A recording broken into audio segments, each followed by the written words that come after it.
Have you ever wondered how many times a person can hear no before giving up? I discovered that number doesn't exist. My name is Maria Johnson. I'm a captain for a major American airline, and today I want to tell you how I transformed every closed door into a runway for my dreams. This isn't just another story of overcoming. It's the account of how someone who was born where airplanes were just streaks in the sky managed to pilot those same machines through the clouds. What was at stake wasn't just my career, but proof that your zip code doesn't determine your destination, and that dreams don't recognize neighborhood boundaries. It was December 1995. I was only 8 years old and playing in the courtyard of our apartment in the Brewster Douglas housing projects in Detroit when I heard that sound. You know which one, the distant roar of turbines that grows until it completely dominates the sky. I looked up and saw a Boeing 737 from Northwest Airlines passing quite low, probably on approach to Detroit Metro Airport. In that moment, something happened inside me that I can't completely explain to this day. It wasn't just admiration or childish curiosity. It was an absolute certainty, almost primitive, that I belonged to that world up there. "Mom, I'm gonna be an airplane pilot," I shouted, running inside the house with my arms spread like wings.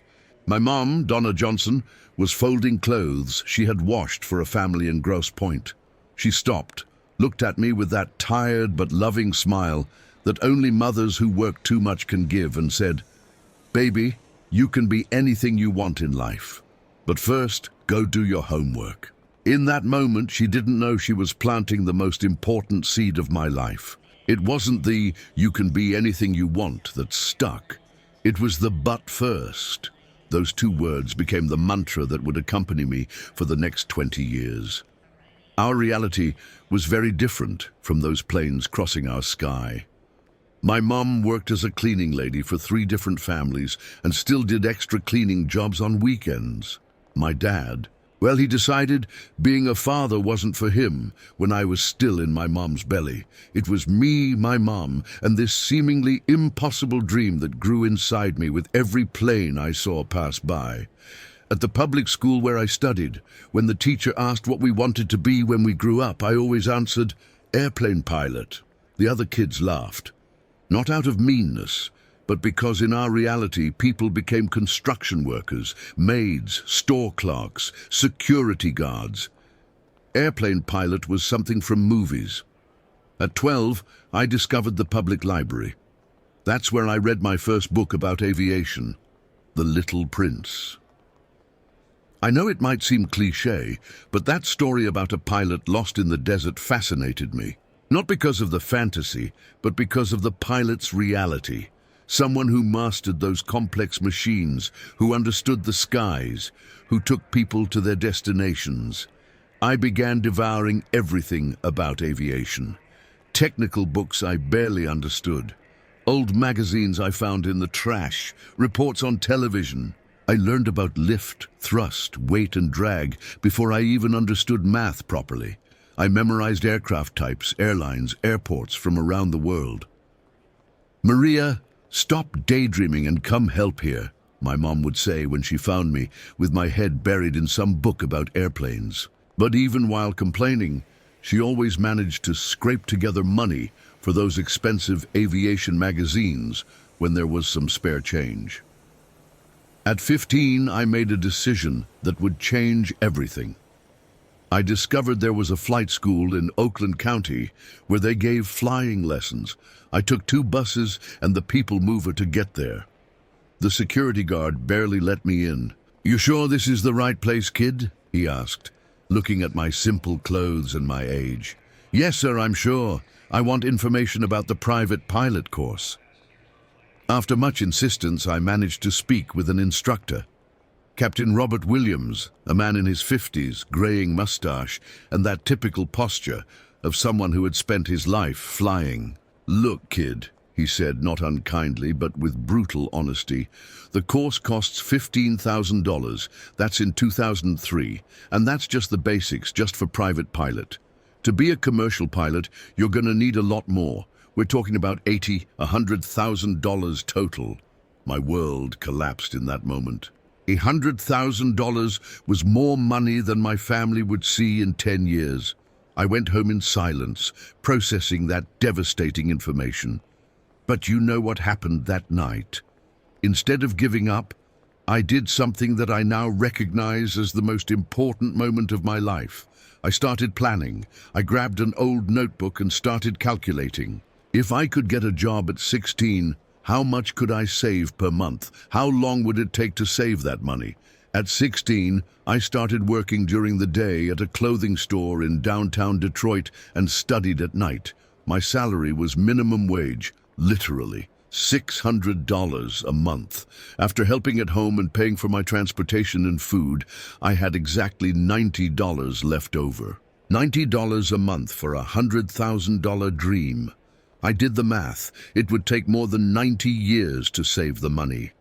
That's when I learned one of the most important lessons of my life. Big dreams require big strategies. It wasn't enough to work hard. I had to work smart. I started studying for civil service exams. During the day, I sold clothes. At night, I went to school. And in the early morning hours, I studied for government tests. I slept 3-4 hours a night. Weekends were dedicated entirely to studying. At 18, I passed an exam for the Transportation Security Administration. I would start as a security screener at Detroit Metropolitan Wayne County Airport. The salary was 3 times what I made at the store, but more important than that, I would finally be inside the world of aviation. My first day at the airport was magical. Being there, seeing airplanes up close, hearing the communications, smelling the jet fuel. It was like I had finally come home. Even though my job was checking documents and doing security screening, I was there at the heart of American aviation. During my breaks, I talked to everyone who could teach me something. Mechanics, flight attendants, pilots, air traffic controllers. I absorbed knowledge like a dry sponge absorbs water. That's how I met Captain John Anderson, a Delta pilot who always passed through my checkpoint. He noticed my interest and started talking to me about aviation. One day, after months of casual conversations, he asked me a question that changed everything. "Maria, do you really want to be a pilot, or do you just like talking about aviation?" "I want to be a pilot, Captain, more than anything in life." "Then stop dreaming and start acting. You work at an airport, you have access to information, you know people in aviation. Use that to your advantage." He was the one who told me about scholarships that some aviation companies offered. He also explained about student financing for technical and higher education courses. More importantly, he told me there were ways to start in aviation without being a pilot and then make the transition. Ever thought about being an air traffic controller, flight attendant, flight dispatcher? These are professions that put you inside aviation, and often companies help finance the transition to pilot. That night, I redid all my plans. In 2 years, I had saved enough money to start the air traffic control course. It was a profession that would allow me to work inside aviation with a better salary, and more importantly, it would give me technical knowledge that would be fundamental when I finally started flying. The air traffic control course was intense. Radio navigation, meteorology, air traffic regulations, emergency procedures. I studied with the same manic intensity as always, but now I had a clear objective and a defined path. During the course, I met several people who had made the transition from controller to pilot. This gave me hope, and more importantly, a concrete plan. I graduated as an air traffic controller at 22. My first position was at the Detroit Metro Airport Control Tower. Imagine, the girl who grew up watching planes pass over the projects was now controlling those same planes, guiding pilots on takeoffs, landings, and safety procedures. But my dream of being a pilot remained alive. Now, however, I had a better salary, deep technical knowledge about aviation, and more importantly, credibility within the industry. It was as a controller that I met Captain Susan Miller, one of the few female pilots in America at the time. Susan not only inspired me but became my mentor. "Maria," she told me one day during a work break, "you have the technical knowledge, you have the passion, you have the discipline. What are you waiting for to start flying?" "Money, Captain. I still don't have enough money." "Then let's find a way." Susan introduced me to a financing program specifically for women in aviation, sponsored by an international organization. She also told me about a flight school that offered special conditions for professionals already working in the sector. At 24, I finally enrolled in the private pilot course. I won't lie to you, balancing work as a controller with flight lessons was exhausting. I worked shifts in the control tower and flew in my spare time.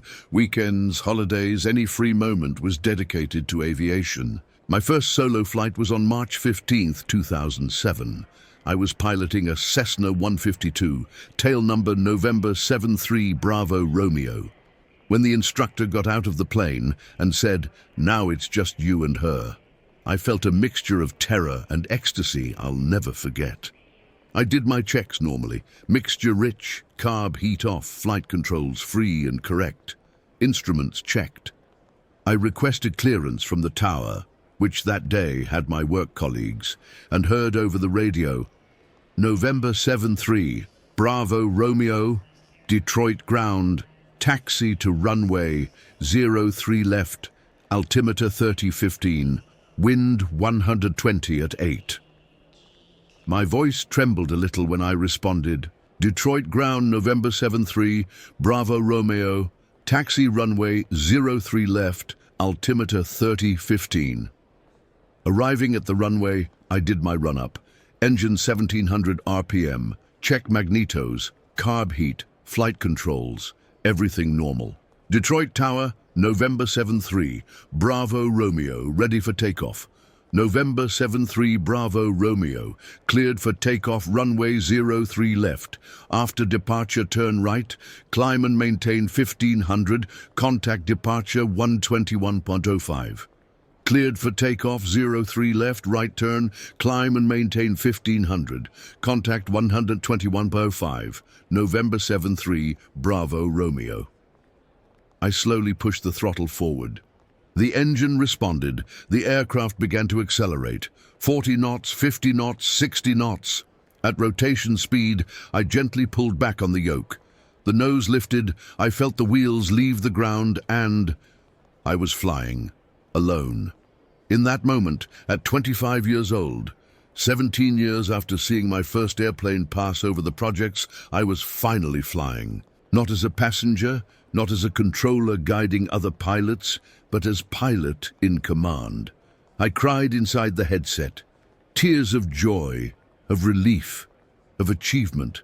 I was flying over the same city where I grew up, over the same streets where my mom worked as a cleaning lady, over the same projects where people said my dreams were too big. I called departure control, Detroit departure November 73, Bravo Romeo, leaving 800 for 1500. November 73 Bravo Romeo, Detroit departure, radar contact, maintain 1500, advise when ready to return. I flew for 40 minutes that day. They were the 40 most important minutes of my life up to that point. When I landed and taxied back to the school's ramp, my instructor was waiting with a proud smile. "So, Captain Maria, how was it?" Captain Maria. Even though it was a joke, even though I was just a private pilot, hearing those words for the first time was indescribable. But my journey was just beginning. Private pilot was just the first step. To be a commercial pilot, I needed many more flight hours, more courses, more certifications. I continued working as a controller during the day and flying whenever possible. I saved every dollar to pay for more flight hours. Weekends were dedicated entirely to aviation. During this time, I faced a lot of prejudice.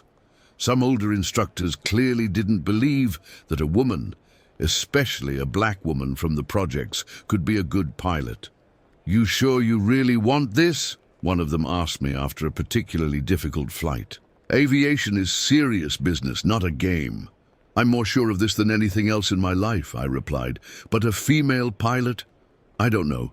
Y'all are too emotional. In that moment, I felt a rage that could have destroyed me. But instead, I used that energy as fuel.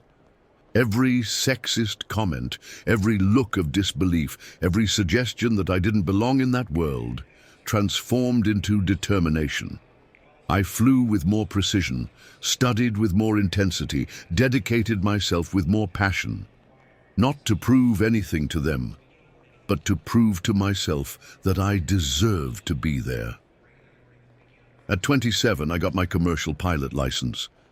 But I still needed experience, many flight hours, to be hired by an airline. That's when I discovered agricultural aviation. It wasn't what I dreamed of, but it was a way to accumulate flight hours quickly and make money doing what I loved. I moved to rural Illinois and started flying over corn and soybean fields. I'd wake up at 5 in the morning, fly until noon, and in the afternoon study for the certifications I still needed. Agricultural aviation is one of the most challenging forms of flying. Low flights in weather conditions that aren't always ideal, with heavy loads, constant takeoffs, and landings on short, unpaved strips. But every flight made me a better pilot. In 2 years in agricultural aviation, I accumulated more than 1,500 flight hours. Real, practical experience in challenging conditions. More importantly, I gained the confidence that I could fly anything under any condition. At 29, I finally applied for an airline selection process. The selection lasted 3 months. Theoretical exams, psychological evaluations, practical flight tests, simulator, interviews. The day of the final interview was terrifying. I was sitting in a room with other candidates, all men, all clearly from middle-class backgrounds, some with fathers or family members in aviation. I was the only woman, the only black person, clearly the only one who hadn't grown up around aviation. When my turn came, I entered the room where 3 senior pilots from the company were sitting. The first question was, "Maria, why do you want to be a pilot?" I took a deep breath and told my story. I talked about the 8-year-old girl who saw a plane pass over the projects, about working 3 jobs to pay for school, about being an air traffic controller, about every obstacle overcome. "And why should we believe you can handle the pressure of being a commercial pilot?" asked one of them. "Captain," I replied, "I grew up in the projects, supported myself since I was 16, graduated as an air traffic controller working days and studying nights, accumulated 1,500 hours flying agricultural aviation, and I'm here talking to you after 20 years pursuing this dream. If that doesn't prove I can handle pressure, I don't know what does." There was silence in the room. Then one of the captains smiled and said, "Maria, when can you start?" 3 weeks later, I was in training to become a first officer at one of America's largest airlines. 6 months of intensive training, aircraft systems, operational procedures, simulator, line flights under supervision. My first commercial flight was from Detroit to Atlanta on an Airbus A320. I was first officer. The captain was an experienced pilot named Robert Davis.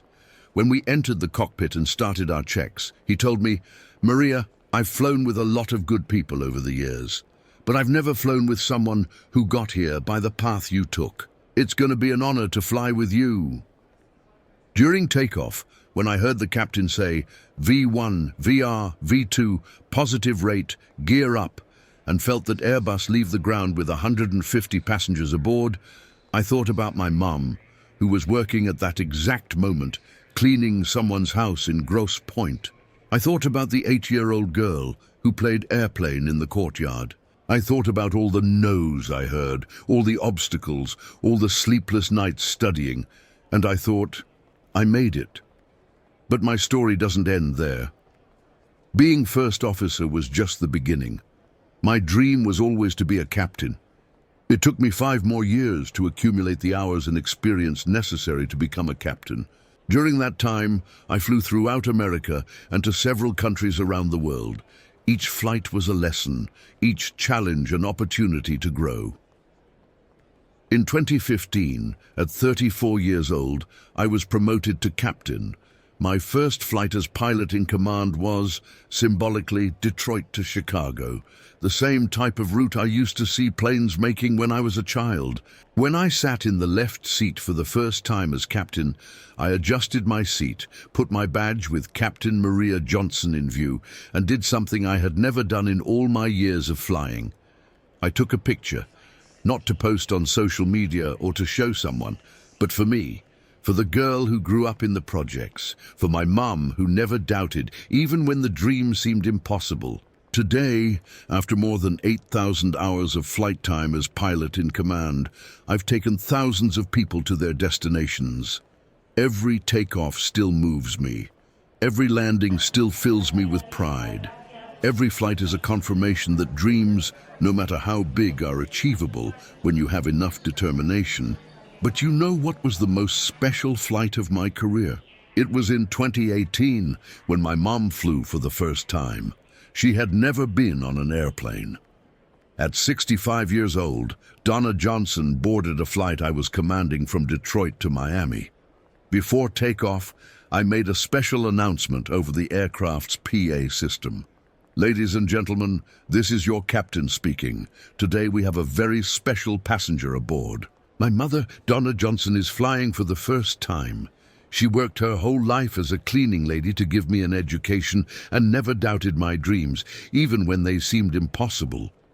Mom, this flight is for you. The passengers applauded. My mom cried. I cried too, there in the cockpit. During the flight, I left my first officer handling the controls for a few minutes and went to the passenger cabin to talk to her. She was at the window, looking at the clouds with wide eyes of someone seeing that for the first time. So, Mom, what do you think? Baby, she said, holding my hand, I always knew you were gonna fly. Since that day when you were 8 years old and said you were gonna be a pilot, I knew. How did you know, Mom? Because you always had wings, Maria. I was just waiting for you to learn how to use them.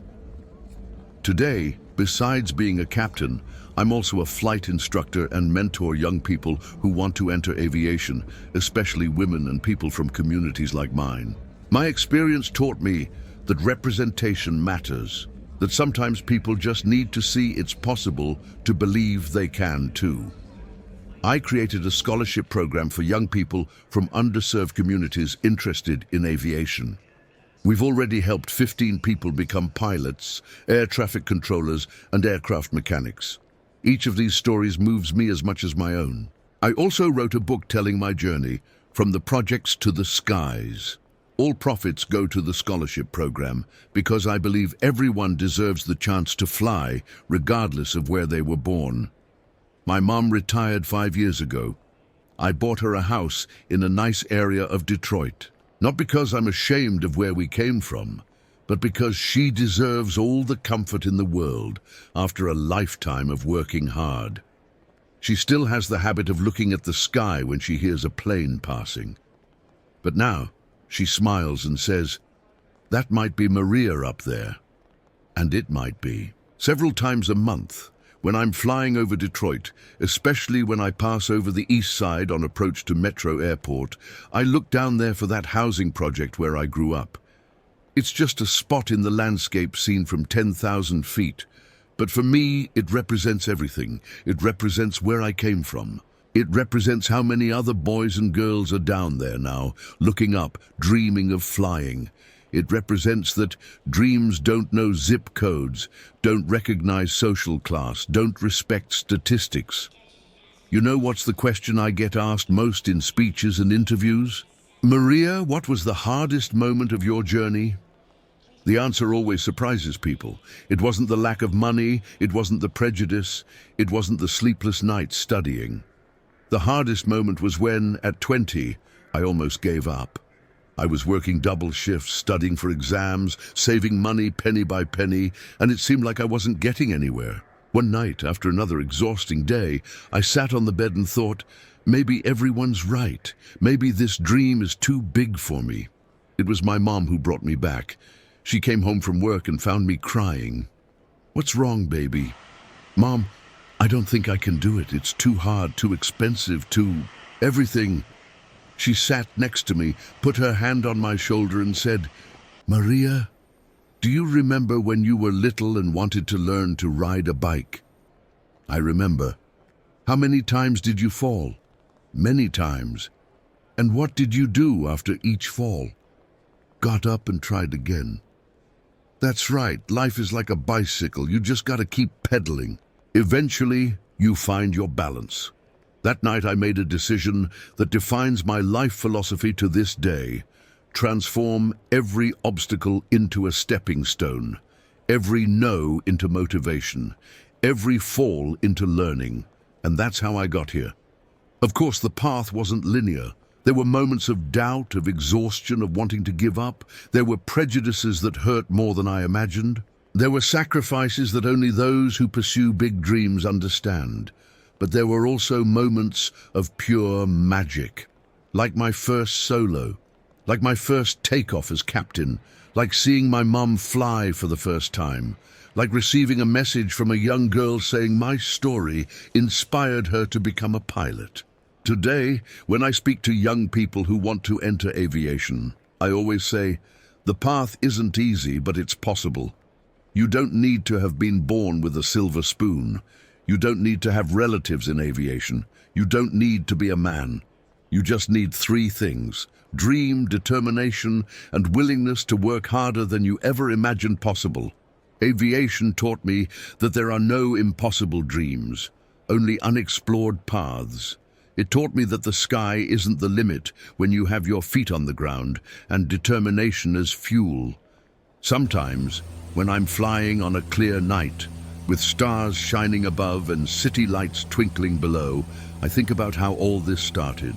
An 8-year-old girl in a Detroit housing project looking at a plane and deciding that would be her destiny. And I think about how many other children are down there now, looking up, dreaming of flying. For them, I want to say, fly. Regardless of where you were born, regardless of what people say, regardless of how impossible it might seem. Fly, because the sky belongs to those who have the courage to conquer it. And you, what's your sky? What dream are you looking at from afar, thinking it's too big for you? Remember, there are no dreams too big, only people who haven't yet discovered how to reach them. My story proves that your zip code doesn't determine your destination, that dreams don't recognize neighborhood boundaries. That determination is the most powerful fuel that exists.